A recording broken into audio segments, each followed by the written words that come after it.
Okay. Thank you, and welcome everybody to this my first webinar with Agile KRC. It's about some challenges that AI is introducing in our profession, and some areas where AI is challenged when it's used in project management. In my view, we've seen a lot of the other side of the coin. AI is very good. It will revolutionize everything. It will replace PMs. We heard this with Agile also, that once Agile comes on board, there is no need for PMs. We heard with a lot of other technologies that came. I'll try to show you my view about how AI can be used, and what are some of the challenges of AI in project management. I wanted to show you a short history of artificial intelligence. It didn't start in 2000. It started with people thinking if it is possible to have machines that can mimic the human thinking. The term artificial intelligence was a sort of marketing gimmick when it was introduced in 1955. Some people wanted funding for research, and they put this nice artificial intelligence in the title. But even before that study, a lot of research was done in terms of how the computer can be used to simulate thinking. There was a language that I don't know if it's still around, Lisp, that was created specifically to write artificial intelligence programs. Then in 1960s, the robots that it's one of the reasons for having artificial intelligence. They start being introduced in industry, and then there was a very nice software that I was lucky to use in 80s, Elisa. That it's what we call now chatbots or chat robots, and it was very interesting because even for us that we were developers, we knew that it's software. At some point, you start thinking that you speak with a real human. What was different with Elisa was that she was learning, if we can call her she. So whenever you use a word that was not in her vocabulary, she will ask, what about is this? Can you give me more details? It's like what? And that's one of the dangers that I see. We teach her some very nice things. Then you can see that some people very optimistic in 1960s, 70s that in few years there will be a machine that it will be similar with an average human being, whatever average means. I put on this thing that gray area, which is a freezing period when the funding for artificial intelligence was not that much, because there was a huge promise, but maybe the technology was not there, maybe the research was not there, and the funding dried out over, let's say, almost 10 years. And then there were some good results, like the IBM computer beating Garry Kasparov in Shah, and then the speech recognition that came with Windows. Now it's in every mobile phone. And then some people think that what Twitter, Facebook, Netflix does with the marketing, it's artificial intelligence. Yes, there are patterns, but we can't believe that it's thinking behind finding your preferences, just finding patterns in the usage of that product.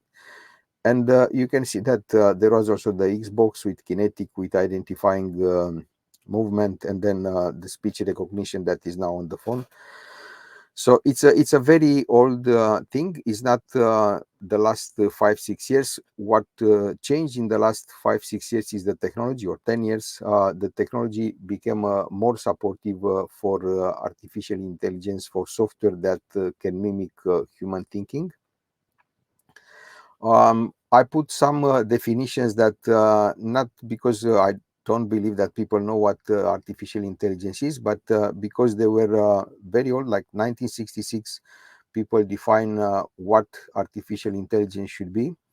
and that it should be compared with the human intelligence if you want to know if it's good enough or it's real artificial intelligence.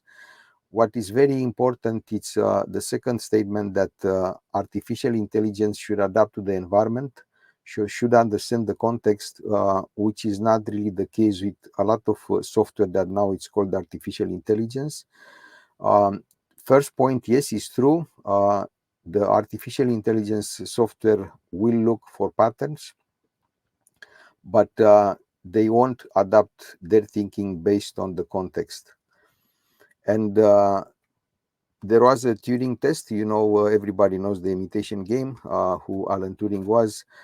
He said that when a software will fool us that it's a person, then that's artificial intelligence. As I said, I know many programs that can fool people that they are intelligent, but they are not really intelligent. And this quote is from Pascal, Blaise Pascal, the one that gave the name to the language. So in 1660, he said that the mathematicians, and it's very valid for developers, software developers, they lose track of reality because they want to formalize everything. And this is what artificial intelligence is supposed to do. It's supposed to use algorithms and thinking and software to mimic the real world. It was hard in 1660. It's also hard today. And it's good to understand that if we want to speak about real artificial intelligence, it's if we are able to describe the thinking, the human thinking in an algorithm or in a formal way so the computer can do what a human being does, which is still a challenge, and I don't think that we are there yet. Maybe someday we will be there. So what people think, or this is the general image about where we use artificial intelligence, and I choose some of the ones that can be used in project management. There is a big push now on the content creation. So we know that we go and you have homework, and some software will give you the homework, and you just go to the school the next day. So that's an achievement. We all know that there are digital assistants in Teams, and they can take minutes of the meetings and do some planning, do some statistics. There are in software artificial intelligence programs that will provide coding or some codeless software just based on we want to have a program that does this. Of course, image, the internet is full of image generated by AI. But to get good results from artificial intelligence, from software in general, you still need human expertise. So you need experts that will design the algorithm, that will write the software, the initial software that writes other software. And you do need large amount of data. And this is probably the biggest change from 1970s, 80s today. Because the internet, you have access to a lot of information. You maybe know that there were some newspapers that said don't use our database to teach artificial intelligence. And also things like Facebook, Twitter, there is a lot of information that is going to these databases, Google that is searching. So without humans and without a lot of amount of data, I don't think that the software, the robots can learn. And I took another example from a book that was written some years ago, many years ago.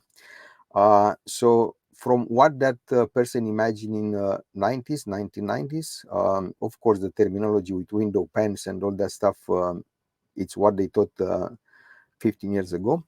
The one that is missing today, that was not achieved when we speak about the artificial intelligence supporting meetings, it's exactly the artificial intelligence. We have all the technology that can help us, but we don't really have something that will help us to do decisions, to make decisions, to create something. So we still need the humans in that meeting to discuss the topic. And maybe it's funny for at least for me, it was very funny that they thought that there will be only electric cars and not that many cars on the road. You can see that that's not the case. Yes, we have electric cars, but it's not the way they imagined. So yes, some people, let's say, they saw the future of artificial intelligence, but reality it's a bit different. And for me, it's always very interesting to go back and read books that were written in 70s, 80s about Agile, about other topics that are very uh, popular today, and see what they thought at that time. So, as I said, there are many, many books, and they try to formalize what artificial intelligence can do and how far can you go with thinking.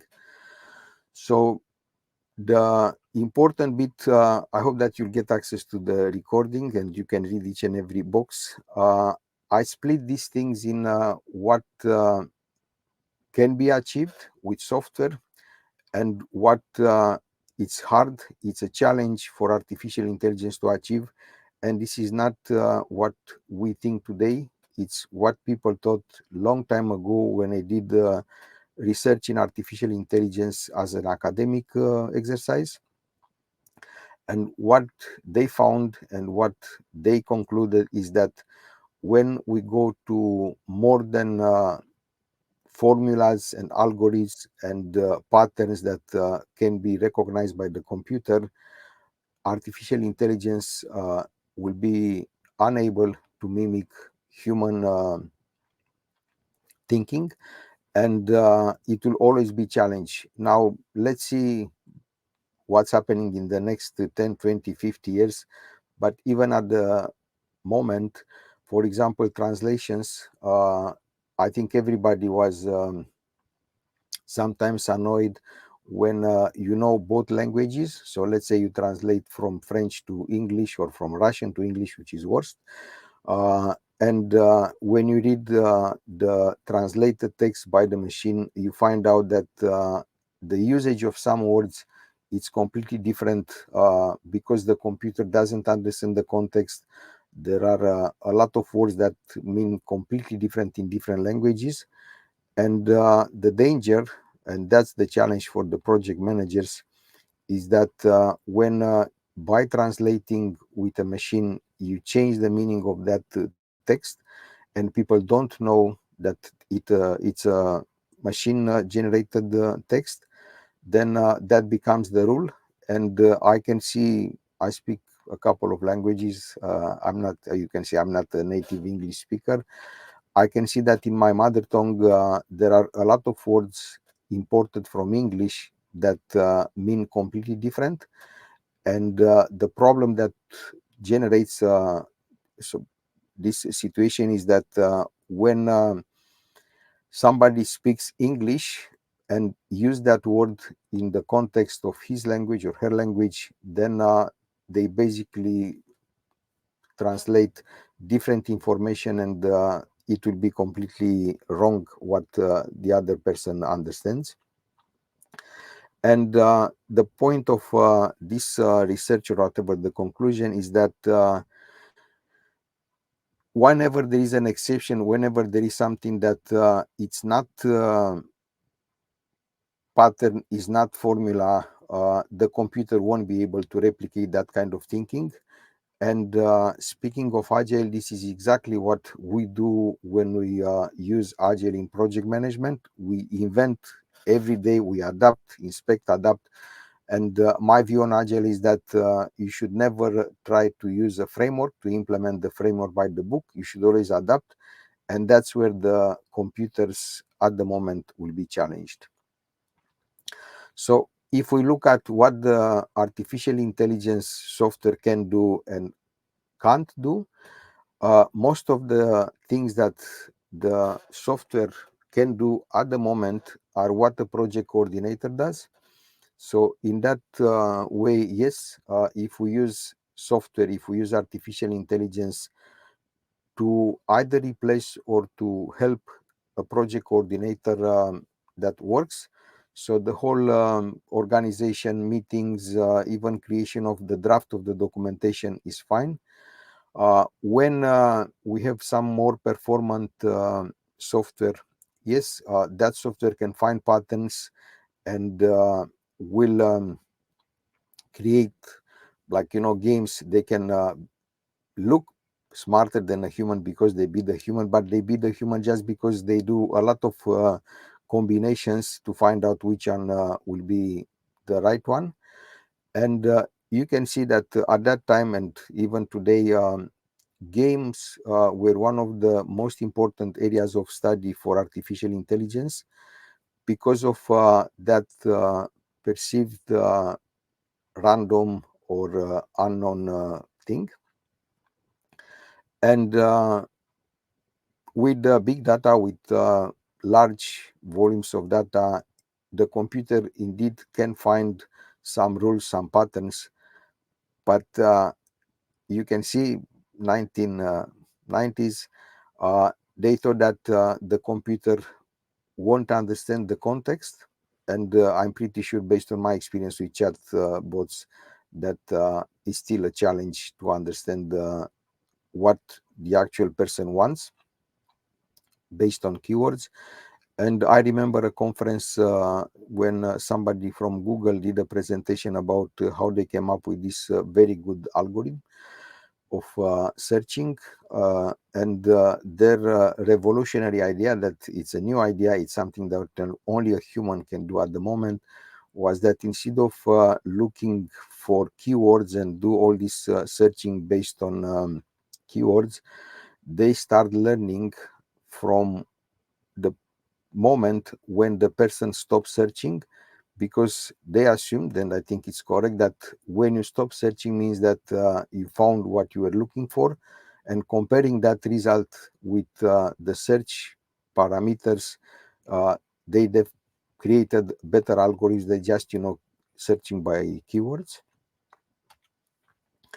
And now I'll go into the challenges that not only me but a lot of other people see now. And there is a lot of talk about governance from humans. So challenges of using artificial intelligence, the loss of human connection, and we can see this even after COVID, when we work remotely, and some people find very difficult to adapt to office face to face, because some of them, they went from university doing online to work, and now some companies are calling back people to office, and they found hard to connect with their colleagues. Lack of transparency, it's very, very important. Anybody who did an algorithm or a program or whatever knows that first you do that thing manually, and that will be the baseline, the benchmark. And then once you write the algorithm, the software, you compare your manual results with what the computer says, and that will give you the confidence that the algorithm is correct. When we can't see, we can't validate in any other way what the computer output is, then it's a danger. And in project management, if we get a schedule that was done by software, and we take that schedule and we try to implement or to manage the project, starting with wrong information, of course, will lead to wrong results. Bias and discrimination, it's something that we can see not only on artificial intelligence, but even when people use checklists. So if you try to judge something without considering the context, and you just go through a checklist, you will get to the wrong outcome. Maybe the output is the right one. We take everybody that it's with 5 degrees and has 20 years experience, and we put them in certain role, and that doesn't mean that they will perform very well in the role.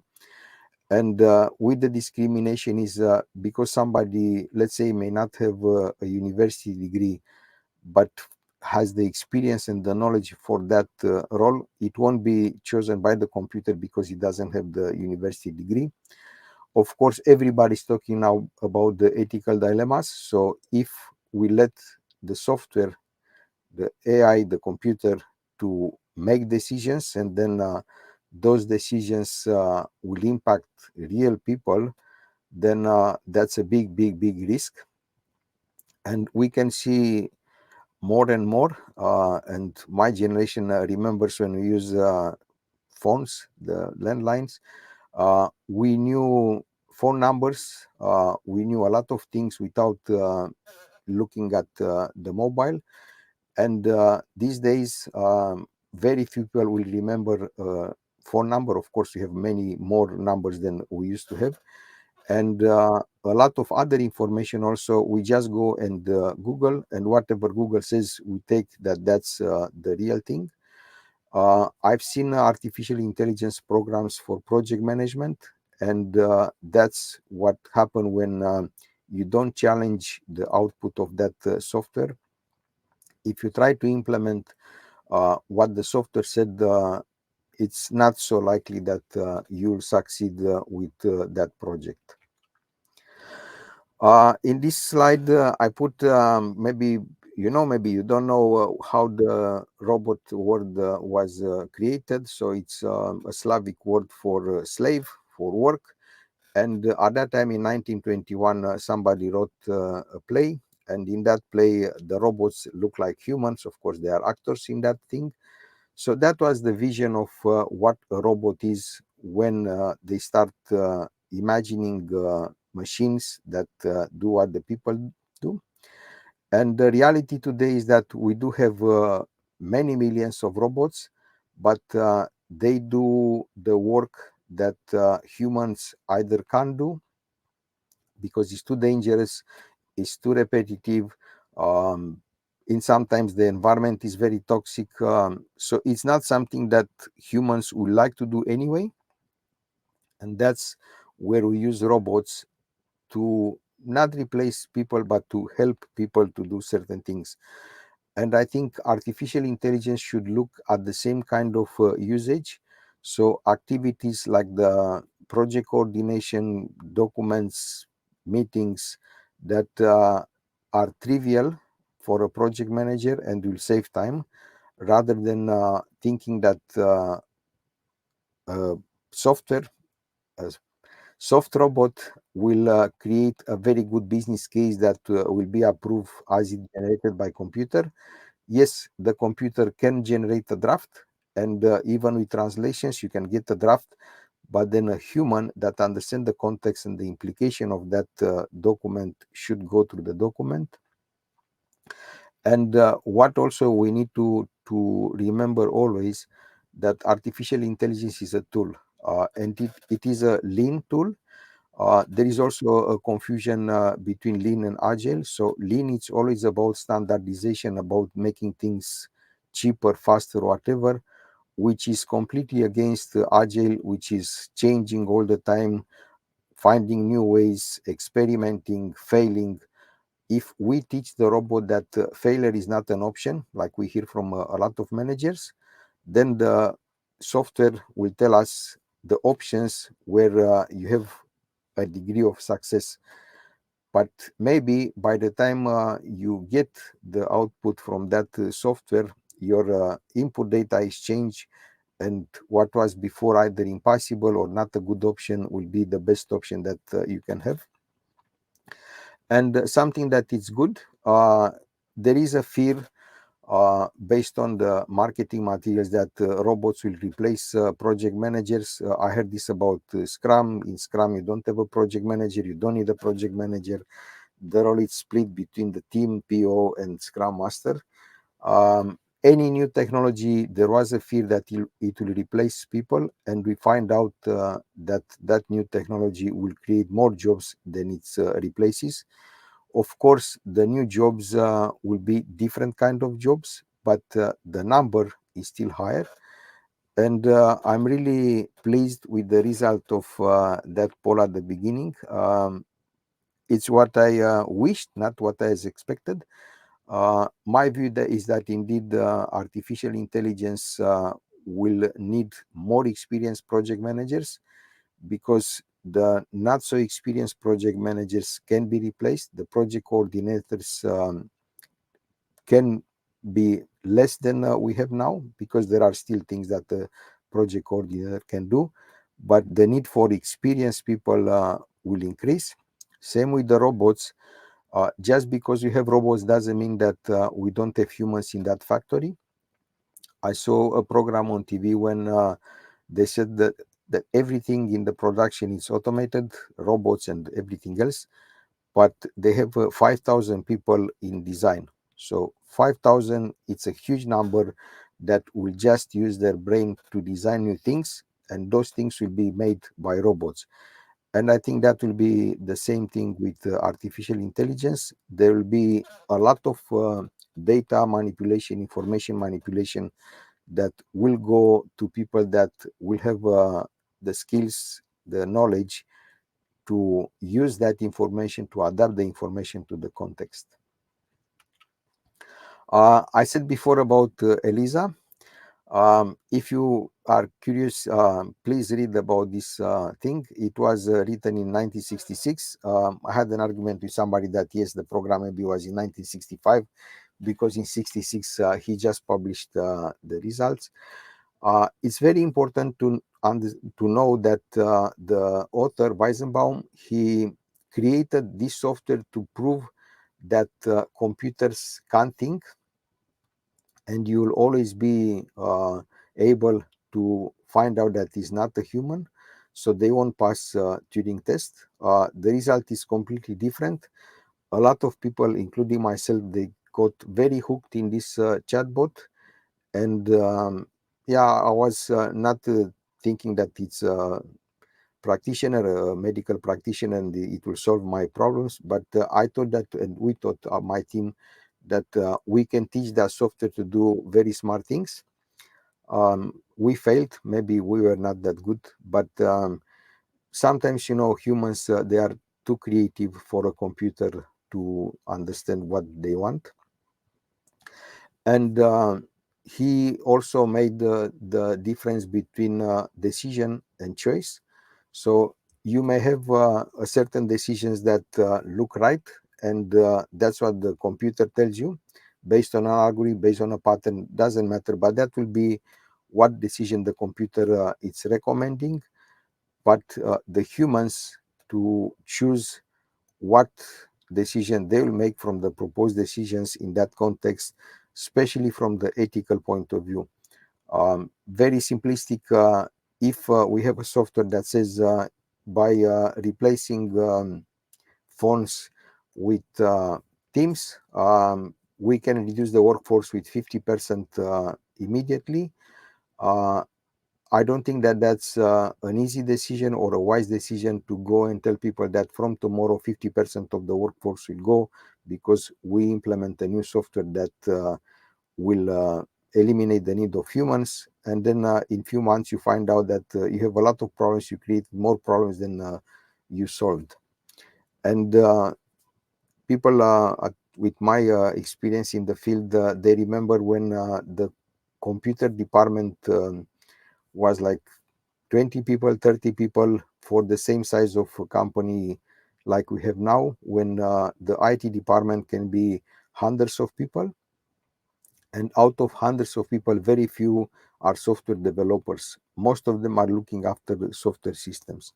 So when we speak about replacing, and the computer will give us very good decisions, we should be very, very careful based on this, the experience with this program that fool a lot of people in thinking that they speak with a medical practitioner. So again, back to challenges. The computer is a black box. AI, the software, is a black box. We don't know, for example, how Google is finding whatever it's presenting to us. We don't have any way of validating that the search results are the ones that are the best that we need. Yes, most of them will be close to what we need, but how do we know that the output is exactly the best choice? I use a lot of risk management software like Monte Carlo simulations. And yes, on paper, using that kind of software is telling you when a task should start or whatever, but the whole calculation is based on the assumption that everybody working on that project has the same skills, experience, can do what they want to do. And if we can't validate in a different way, manually or whatever, we just rely on that black box, and we should assume that it's right. And if there are errors that will impact the output, then when we write the algorithm, this is what we did with Elisa. We just put our thinking, our experience in that program. So what she learned from us was not always the right way to do. And as I said, when we based decisions on what a computer will tell us, then the risk is that we will have unethical decisions, and you never know what will be the consequences. So not as bad as in sci-fi movies when the robots take over and all that stuff, but when we impact large group of people, especially when we discriminate people based on some attributes, that will be a big social problem. And again, thank you very much for confirming my thinking about the need of experienced project managers. The way I see it is that using artificial intelligence should not lead to less knowledge, less experience in the project manager. It should add value to project managers that know more than an average project manager does now. So not only project manage, but many other things. And that's where the value of artificial intelligence come in place, by helping us with tasks that can be done by the computer, that frees us time for us to make better decisions, to learn new things, and so on. So we shouldn't look at artificial intelligence as a replacement for part of what a human does. We need to look at artificial intelligence as a tool that will enhance what skilled people can do.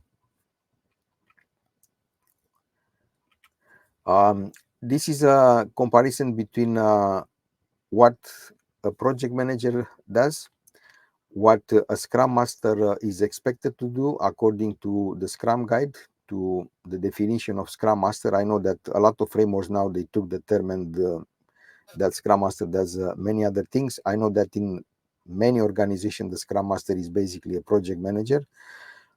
And what artificial intelligence can do in some of the domains that we manage. For example, leading a team, yes, artificial intelligence can help, but it's far from even a Scrum Master in terms of the efficiency of leading the team. I don't see any way when a software can manage conflict. Building a team, again, what can a software does when you have people and you have to go to form, storm, non perform? It's very, very hard for me to believe that the computer will define the ground rules, because they always depend on context and so on. So there are human to human relations and dependencies, and things that an artificial software will never do.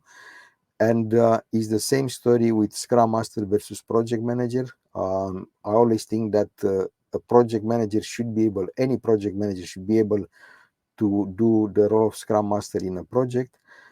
The Scrum Master is not created as a replacement for PM. The Scrum Master is created in a certain framework to do certain things. And yes, using Agile, using Scrum, you can do things, some things better, especially when it's coming to team management than the traditional project manager. But I don't see a lot of value from artificial intelligence when it's coming to people management. And these are the areas of project management, the 10 areas that PMI defined. I know that most of you are from UK and you don't follow PMI. I think they are valid in any framework, and you can see that the Scrum Master is very challenged when you speak about integration, like programs and portfolio and all that stuff, because the Scrum Master is looking after a small Scrum team. So that's my definition of Agile. It's very close to what Scrum does. Scrum Masters and artificial intelligence will be very, very challenged in risk management. We all know, project managers, that there are risks that we can't put in the risk register, we can't escalate, nobody wants to hear about them, but we have to manage them. Of course, people resource management, when it's coming to people, it's very unlikely that AI software will help too much or can manage resources. With the cost, yes, a software may know more than what the Scrum Master is supposed to do and can help us with some things. But I don't think that we can leave the cost, the budget management to the software without a project manager. And with the communication, that's where both Agile, Scrum Master, and AI perform well. Not because they do well the communication, is because they enable communication. There are channels, and in terms of Agile, there are ways to communicate that are better than what we used to do in traditional project management. Procurement, yes, you can have some software to raise POs, but to get the approval for that purchase order, it's something that we have to spend a lot of time. And again, people stakeholder management, I don't see AI helping too much other than being a tool. So I come back to somebody that it's considered the smarter person that ever lived, or one of them, Einstein. He said that imagination is more important than knowledge. And this is where artificial intelligence, it's really, really challenged these days.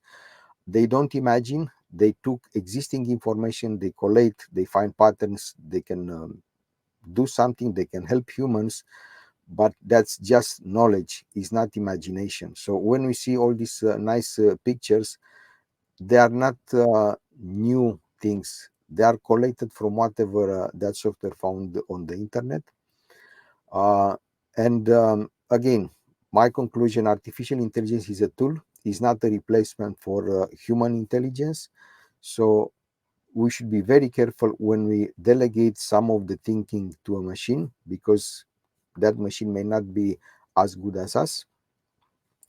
To use artificial intelligence, you need more skills and knowledge to understand how to use the output of that software. You need to understand what you need and the context. I don't see in near future, or even not so near future, machines, software managing people. Not the Skynet and all that stuff, but even in an organization, when you have team, to delegate the role of team lead to a software. Everybody who manages projects knows that technology is not as challenged as the people. People are different. Each person has different skills, different goals, different personality, and you need all of them in the project. That's what a good project manager and Scrum Master does, putting the people that are different and making a team. As I said, being a lean tool oriented towards efficiency, cost cutting, and so on, it can be an inhibitor for Agile, for creativity, for risk taking, and so on. So we need to be very careful that when we use best practices, we don't forget to create new practices that will be the best practices in the future.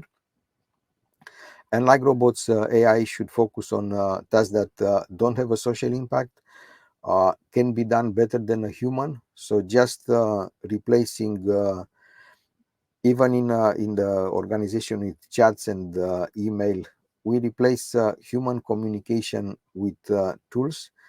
I'm not sure that that's the best thing everywhere and every time. I worked in even small startups where 10 people just use chat every day, so the manager can see them that they are chatting instead of going to the other cubicle and speak. And of course, from the business point of view, if by implementing artificial intelligence we increase the total cost, we don't save, then from the business perspective, it's a mistake. And as I said, like any new technology, it will create more jobs than it replaces. So that was my presentation. I have to say that this is my view. It's not somebody told me. It's a training course, and I'm just repeating what I was told. I started looking at Agile, trying to understand when they started, and not only artificial intelligence, Agile in general, as a new way of thinking, as something that is not based on patterns, is not based on algorithm, is not based on very formal defined processes. And I learn a lot of things in the context. It's my learning, it's my view, so don't take it as something that is the right way or the absolute truth. It's my view. And I'll leave Sefkan to go through the last slides. Thank you, Dan. That was a very interesting presentation, and we do have some interesting comments. But just before we head over to the Q&A, just like to give you all a reminder, this is a list of all the courses that Knowledge Train Agile KRC have. If you are interested in any courses, please do let me know. I am going to pop down my email just in the chat. Train, yeah. So if you are interested, always give me an email. I'll be more than happy to help. And then right at the end, business analysis course, we have business learning library. This is actually something new that Knowledge Train has. Dan, would you mind going on to the next slide, please? Yep. Thank you. So as I mentioned, it's new. We have over 200 courses. You have the option to pay monthly or annually, so that's totally up to you. That's totally up to you. Just the main course topics are leadership, project and change management, soft skills, health and well-being, personal development, business administration, and human resources. We also do have a demo if you are interested, just to try it out. I think the demo is in project and change management, if I'm not mistaken. So, you can always give the demo a try. If you are interested, you can always email us or you can always book online. And then I'm going to quickly put up a survey. If you do have any questions, please do put them in the chat. After the feedback, we will go through them.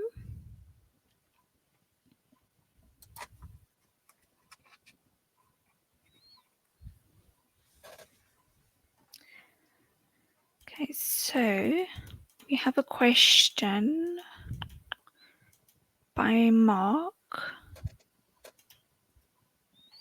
Okay, so Dan, the first question. How do you get experienced project managers if all of the non-experienced project managers are no longer needed and so can't gain experience? Very good question. I was writing them. That's why I couldn't change the slide. So the problem is not only with AI. It was also introduced by COVID, when a lot of companies they stop projects, they put on hold change and all that stuff. So how do you create new experienced project managers when there are no projects, and even the experienced project managers are challenged when they try to find work? The answer is not simple. What I recommend, especially to Scrum Masters, is to look at what a project manager does. So Scrum Masters, team leads, and so on. So roles that have some experience with managing people and have experience with responsibility to deliver something, a product, whatever. Have a look at what the project manager does, and see if you like that life of stress and a lot of other things. So somebody said that the PM will become just an oversight role, and AI will take a lot of responsibilities. My view is that is the other around.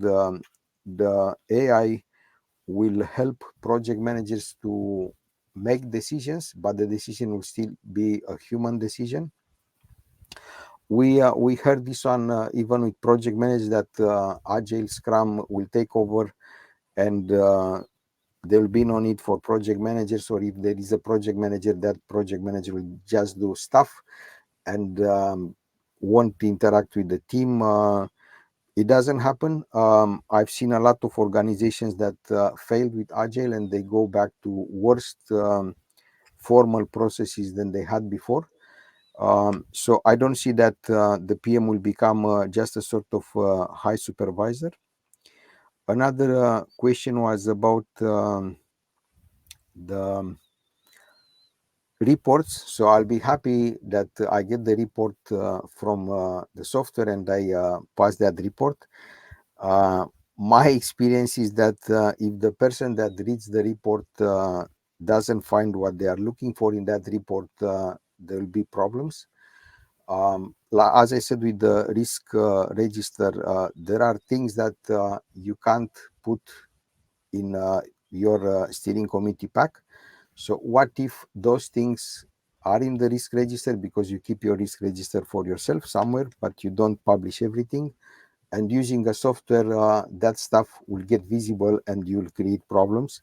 So it's same with translation. I've seen translation done by people, so they signed the translation, but it's obvious that it was done with tools like Google, and they basically missed the message of that communication. Translating word for word doesn't mean that without knowledge, without experience, you'll understand what that message supposed to pass. And the other question that I wrote down, it's let's see what AI and the graphs that I did will look like in 10 years. I did those graphs for the Scrum Master 10 years ago, and I looked at what Agile was when it started. So what happened from what people wanted when they created this new concept of Agile. As maybe you saw in the presentation, artificial intelligence, it's already 70, 75 years old. And all we can see, it's sort of formalized plagiarism in many places. So you take bits and pieces from what you can find on the internet, and you create a new content. Uh, I don't see that AI will be much more advanced in 10 years. There are areas where it helps, like if you have a vehicle on Mars, and that vehicle should identify, like a small kid, what is dangerous, what can be done, where it can go, if there is an obstacle. Yes, that's a very good way of using AI. In terms of documentation translation, yes, we can have better drafts than we have now, and maybe there will be less time for the human to validate that information.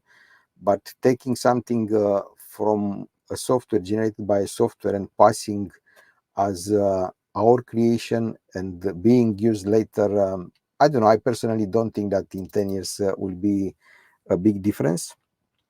Any other questions, Efkan? That was the last question, if I'm not mistaken.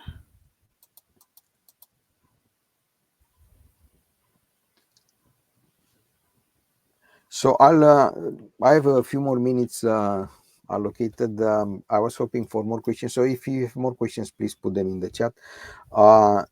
Related to this, what will be in the 10 years? That was the starting of my research, let's say, in Agile, my passion to see when Agile started as a concept. And I was sort of surprised that it started in the US Department of Defense with a project that is called Project Agile. So, of course, the word is used for many, many centuries is not something new, but Agile as a product development approach. The first thing that I found was a study in the American Department of Defense where they wanted to find a way for the manufacturing industry to produce faster the things that they needed. Uh, those days in 60s, 70s, to get the product to market, you needed 3, 4, 5 years from the idea to the actual manufacturing, physically manufacturing the product. And they created a study group in 90s, the group that came up with the term of agile manufacturing. So it's not a 2021 discovery. And what they imagined was not the small team of 5 to 9 people that it's also started with an academic research. They imagined a new way of organizations. So breaking down the big organizations and delegating different aspects, and maybe some of those things can go to artificial intelligence. Things like now we already start outsourcing payroll, uh, some parts of accounting. So things that are very repetitive, very clearly defined, and they can be done by software, and keep the organization with the core business. That was the intention of Agile. If people don't know, Java was created to integrate these units. So the language itself was intended initially to let machines speak with machines. So all these robots that are in production. So from that dream vision in 1980s, we are now 30, 40 years later. We just look at we need a scrum master, we need a certificate, we need a PO, we don't need project managers. It didn't happen. I can see at least in Austria, in our market, that the need for project managers is now again much more than scrum masters, and a lot of jobs that are labeled scrum master because people want to be agile are in fact project management jobs. Things like procurement, financial management are not what the scrum master should do, and are not part of the agile toolset or requirements. Okay, so that was all for today. Thank you very much. I hope that I'll have another one, and yeah, take care, and just think twice when you rely too much on artificial intelligence. Thank you so much, Dan. If anyone has any more questions, please write them down on the chat. We will wait for a few more minutes if you do have any questions. I can see we are getting a lot of thank you, so thank you so much for joining.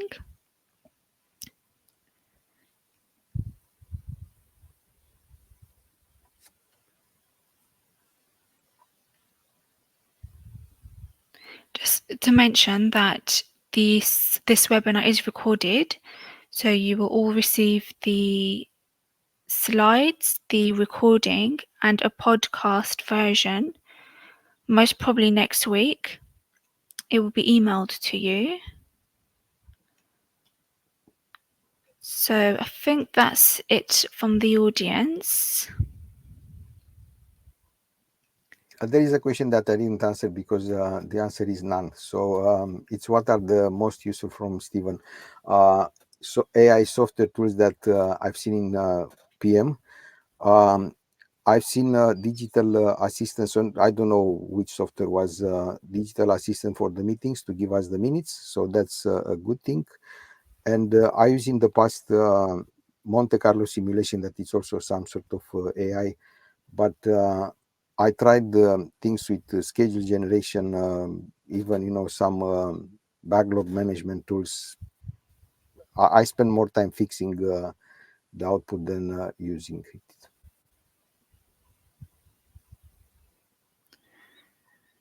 Thank you. Probably did miss that question out, so apologies, Stephen. But thank you, Dan, for realising. So if anyone doesn't have any more questions, I am going to end the session here. So thank you everyone for joining. Thank you, Dan, for attending. And hope you all have a good evening.